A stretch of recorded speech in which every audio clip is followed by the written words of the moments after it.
नमस्कार, मैं हूं मिलिंद खांडेकर और आप देख रहे हैं साप्ताहिक सभा। साप्ताहिक सभा में हम हर सप्ताह जो सबसे बड़ी राजनीतिक खबर है उसकी चर्चा करते हैं और इस हफ्ते बिहार का चुनाव फिर से चर्चा में आ गया है। प्रधानमंत्री नरेंद्र मोदी 2 दिन करीब बिहार में रहे, 1.5 दिन बिहार में रहे। उन्होंने ये बात दोबारा कही कि जब मैंने ऑपरेशन सिंदूर करने से पहले जो बात बिहार की धरती से कही थी कि मैं मिट्टी में मिला दूंगा, वो उससे ज़्यादा करके दिखाया। ये बात उन्होंने जब बिहार के दौरे के दौरान कही है और एक तरह से ये कहीं ना कहीं टोन सेट करने की कोशिश है कि बिहार के चुनाव में ऑपरेशन सिंदूर की चर्चा बनी रहेगी। दूसरी बड़ी जो राजनीतिक खबर बिहार से आई ये कि लालू प्रसाद यादव, जो कि राष्ट्रीय जनता दल के अध्यक्ष भी है और परिवार के मुखिया भी है, उन्होंने अपने बेटे तेज प्रताप यादव को पार्टी से ही नहीं निकाला, परिवार से भी बेदखल कर दिया, क्योंकि उनका एक सोशल मीडिया पोस्ट अपने निजी संबंधों के बारे में बाहर आया था। तो इस सब विषय पर बातचीत करने के लिए मेरे साथ जुड़ रहे हैं वरिष्ठ पत्रकार सतीश सिंह जी। सतीश जी बिहार ही नहीं पूरे देश की राजनीति को समझते हैं, जी न्यूज़ के संपादक रह चुके हैं और अभी तो हमसे वो बिहार से ही सीधे जुड़ रहे हैं। सतीश जी, बहुत बहुत स्वागत है। जी प्रणाम, बहुत बहुत। तो सतीश जी, बात हम पहले लालू प्रसाद यादव से शुरू करते हैं कि पिछले हफ्ते उनके बेटे के जो तेज प्रताप यादव है, उनके सोशल मीडिया अकाउंट पर एक पोस्ट होता है कि किसी लड़की के साथ उनके संबंध है और फिर वो डिलीट हो जाता है और उसके बाद में लालू प्रसाद यादव उनको पार्टी से निकाल देते हैं। लेकिन निकालते समय न केवल पार्टी से निकालते, परिवार से बेदखल करते हैं और उसमें ये दुहाई देते हैं, ये बात कहते हैं कि सामाजिक न्याय की जो लड़ाई है उसके बीच में जो भी आएगा उसको मैं बर्दाश्त नहीं करूंगा। तो ये इतना कठोर फैसला लालू प्रसाद यादव ने क्या चुनाव के डर से लिया या सचमुच में उनको लगता है कि सामाजिक न्याय की लड़ाई में ये अड़चन है? देखिए, सोच के तो किया होगा सामाजिक न्याय की दृष्टि से, कुछ चुनाव में टॉकिंग पॉइंट न बन जाए इसके दृष्टि से।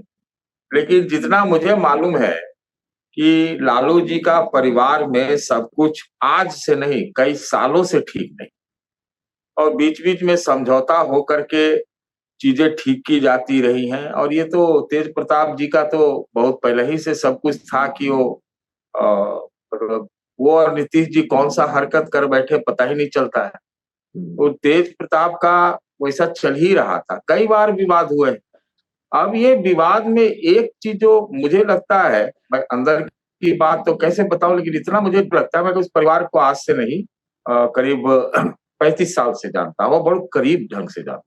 तो वो है कि तेजस्वी का जो एक मतलब उत्तराधिकारी जब से नियुक्त हो गए, और वो भी एक टसल रहा है, और ये टसल सिर्फ तेज प्रताप से नहीं बल्कि बहन से भी रहा है, हम जितना जानते हैं।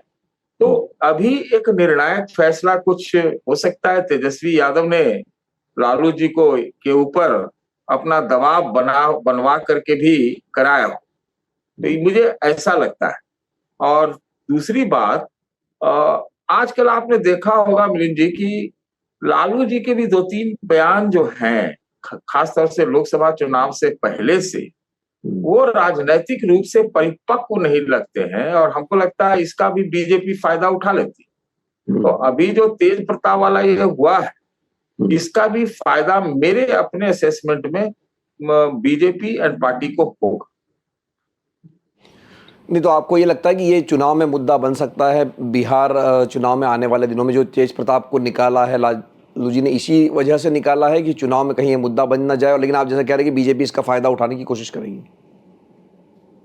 देखिए, बीजेपी, जैसे आपको याद होगा कि जब अखिलेश यादव और मुलायम सिंह यादव और वो शिवपाल यादव वाला मतलब पूरा कांड हुआ था जी, तो उसका फायदा जो है भाजपा को मिला। यहाँ पर एक निजी जिंदगी के सवाल में तो एक दो चीज तो ऐश्वर्या वाला मुद्दा है, वो सब चीजें आएंगी, लेकिन सीधे सीधे इसका फायदा नहीं होगा। लेकिन बिहार में इन चीजों का बड़ा फायदा होता है, और ये होना चाहिए, ऐसा लग रहा है। एक बार और साथ साथ बात मैं कह दूं कि जो लालू परिवार का जो तेज और वो मतलब जो एक ओजस्वी जिस तरह से वो परिवार का एक पॉलिटिक्स था, उसमें वो मुझे लगता है कि थोड़ा कुंद नजर आता। कुंद नजर ये आता है कि कोई बहुत मतलब कोई कार्यक्रम नहीं होता, कोई चीज, मतलब एक लगता है जैसे एक राज परिवार है, वो एक समय पर निकलेगा, ये करेगा, वो करेगा, वो गर्मी, वो ऊर्जा वो नहीं लगता है। और ये चीज तो एकदम साफ जाहिर है। एक बयान दे देना मीडिया में आके, तो आप दिन भर में बिहार में से एक आध हजार बयान ले ली, लेकिन उससे पॉलिटिक्स नहीं होता है।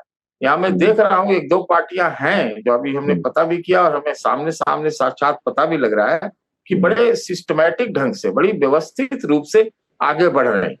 वो व्यवस्था और वो एक संचार संवाद जो होता है, वो लालू परिवार से मुझे दिखाई नहीं पड़ रहा है। कांग्रेस का भी दबाव बढ़ गया है। मुझे नहीं लगता है कि जो महागठबंधन बचा हुआ है उसमें वो बात नजर आ रही है जो यहाँ तक कि मान लीजिए लोकसभा चुनाव तक थी। लोकसभा चुनाव तक भी कम गया था, इस बार तो मुझे बहुत कम नजर आ। तो ये सतीश जी, एक दो पार्टी आप कौन कह रहे हैं जो व्यवस्थित ढंग से लड़ रही है? देखिए, वो बहुत ज्यादा चुनाव में धमाका कर देगी, मैं इसका दावा तो नहीं कर सकता। मैं अपना मेरा असेसमेंट ये नहीं कहता, लेकिन व्यवस्थित रूप में भाई भाजपा का तो कोई विकल्प नहीं है।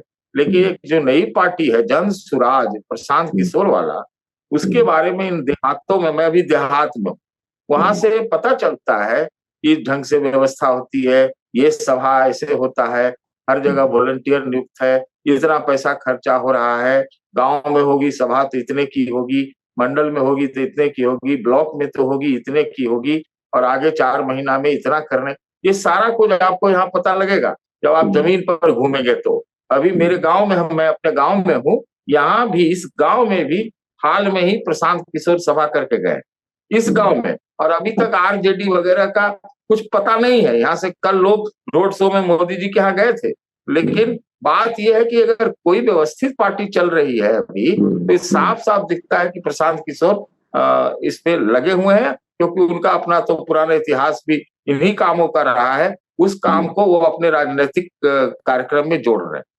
दोबारा लालू परिवार पे लौटते हैं सतीश जी, कि जो 2020 का परफॉर्मेंस था आरजेडी का, सरकार नहीं बना पाई, लेकिन जितनी सीटें आई, तो उसके बाद में एक तरह से तो निर्विवाद रूप से ये तय हो गया था कि तेजस्वी ही एक तरह से लालू के राजनीतिक उत्तराधिकारी है।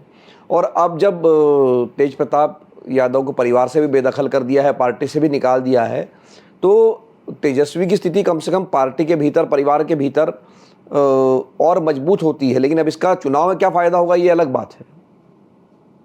जी हाँ हाँ, बिल्कुल। देखिए, तेजस्वी का क्या है कि पहले के भी शो में मैंने कहा था कि जो ऊर्जा उसने दिखाई, जो उम्मीद उन्होंने दिखाया लोगों को बिहार में, खास तौर से यूथ का, A to Z का नारा वगैरह दिया, ये सबसे बड़ी आगे बढ़ गए थे। लग रहा था कि नीतीश जी के ही वो उत्तराधिकारी हो गए, मतलब हो गए। अब वहां से जो उनका जो ग्राफ है, हमको, मेरे असेसमेंट वो नीचे आया है।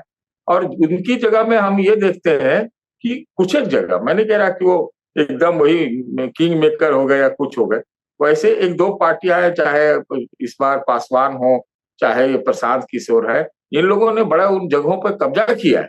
ये तो ये ग्राफ हो गया। दूसरी बात कि जो लालू जी के परिवार में, मेरे अपने असेसमेंट में, हमको नहीं लगता है कि तेज प्रताप के निकाले जाने के बावजूद भी जो बाकी परिवार है उसमें भी सब कुछ ईज है, सब कुछ सामान्य है, ऐसा मुझे नहीं लगता। तो तेजस्वी जी उत्तराधिकारी लालू जी ने बना तो दिया है, लेकिन लालू जी के बाद क्या होगा, आप इस चीज को समझ सकते हैं। और ये चर्चा, मतलब मान लीजिए पब्लिक में ना आए, कुछ कुछ मतलब घरों में ये चर्चा तो होती है कि इसका क्या होगा, इस परिवार का आगे क्या होगा, जो राजनीतिक विरासत। तो सबसे आखिर में लौटते हैं हम, प्रधानमंत्री का जो दौरा हुआ, कल रोड शो भी हुआ पटना में, आज भाषण भी दिया, और आपको याद होगा कि जब पहलगाम में आतंकवादी हमला हुआ था तो प्रधानमंत्री को कानपुर जाना था, लेकिन वो कानपुर नहीं गए, वो सीधे बिहार में आए। और बिहार की धरती से न केवल बिहार को, पूरी दुनिया को अंग्रेज़ी में भी एक संदेश दिया गया कि ये जो आतंकवाद की घटना है उसका जवाब दिया जाएगा। उसके बाद प्रधानमंत्री अब लौट के आते हैं और वापस उन्होंने कहा कि ऑपरेशन सिंदूर जो हुआ है वो हमने जो कहा था उससे ज़्यादा हमने करके दिखाया है और ये कभी भारत बर्दाश्त नहीं करेगा। तो ये क्या कहता है भाषण, मतलब ये प्रधानमंत्री का भाषण और ये जो प्रयास है कि ऑपरेशन सिंदूर को चुनाव में इस्तेमाल किया जाए, ऐसा हो सकता है क्या? देखिए, वो प्रयास तो उनका है। मैं पहले भी कहता रहा हूं कि बिहार जो है भाजपा की दुखती रग है, लेकिन उनका एक अल्टीमेट मुकाम है ये, और बंगाल, हमको लगता है बिहार ज्यादा।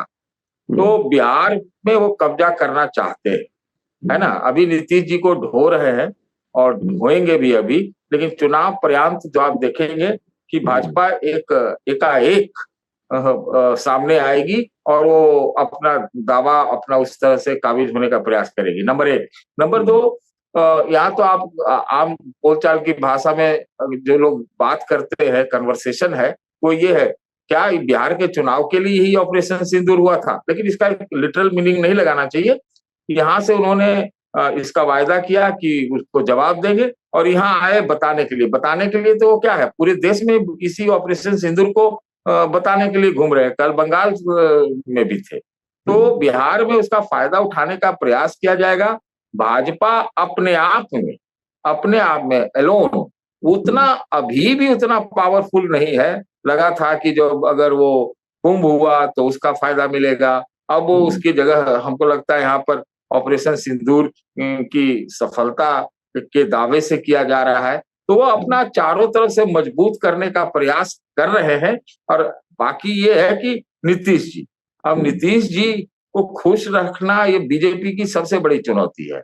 अगर नहीं खुश रखते हैं तो उसका भी ये लोग इंतजाम कर रहे होंगे कि भाई मान लीजिए कि नीतीश से किनारा करना है तो अपने बलबूते बढ़ना है, तो ये सारी चीजें की। मुझे लगता है कि ऑपरेशन सिंदूर को ये पूरा भुनाएंगे बिहार में, और भुनाना बहुत तगड़े ढंग से शुरू कर दिया है।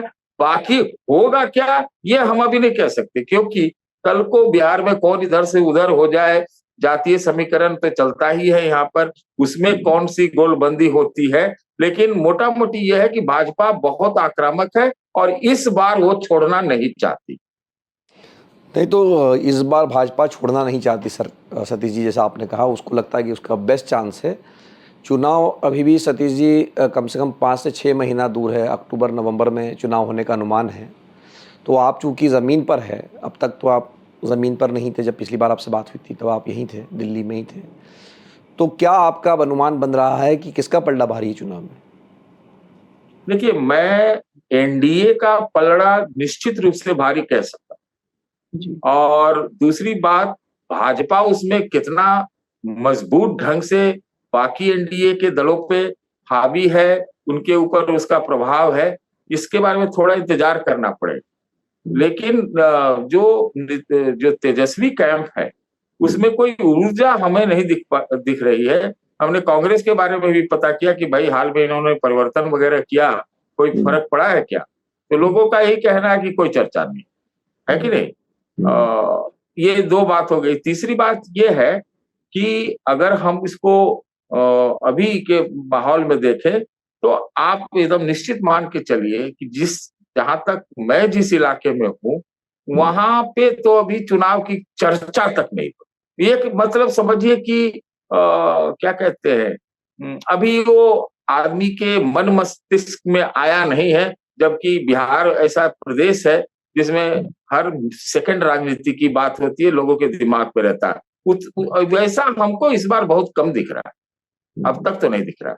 तो बहुत बहुत धन्यवाद सतीश जी इस बातचीत के लिए। तो हमारे साथ जुड़े थे सतीश के सिंह, जो उन्होंने जो बिहार की राजनीति में पिछले सप्ताह भर में जो घटनाक्रम हुआ है उसका विश्लेषण किया कि लालू यादव ने क्यों अपने बेटे को परिवार से बेदखल किया, या मोदी जी कैसे ऑपरेशन सिंदूर को भुनाने का प्रयास बिहार चुनाव के लिए कर रहे हैं।